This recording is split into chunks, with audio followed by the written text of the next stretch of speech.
Hello! Ako ulit ito, si Mark Angelo, at ang pag-usapan niya natin ay ang adjustable wrench. Short video lang to, sana may matutunan kayo.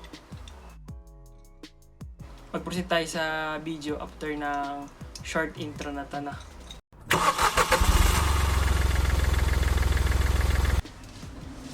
Yan. Usapan niya natin ay ang adjustable wrench. Ito ay maliit lang. Yung aking kamay. Ito niya naman kung gano'n lang siya kalit. Pwede siyang keychain. Bakit natutuwa ako sa adjustable wrench?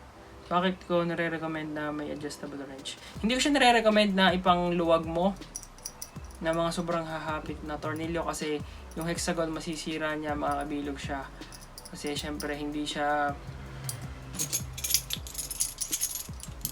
box na kayang mag-ano ng 6 sides. Yan. Pero, kung magdadala ka naman ng kagaya nito, gamit na gamit to sa sasakyan, 8, 10, 12 mm. Gamit lang ang isang ito. Meron ka na. Ito kino-consider ko as multi-tool. Hindi ko siya nire-recommend ipangluag ng sobrang hihigpit na tornilyo kasi masisira talaga siya.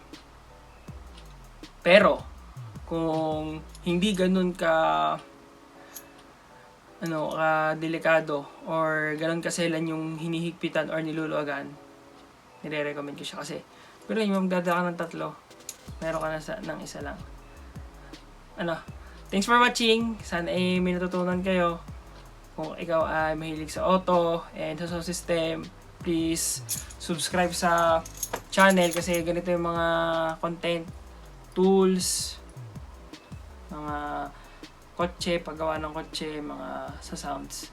At meron pa rin lagi tayo ng face mask, tsaka ingat-ingat lagi. Thanks for watching! Bye-bye!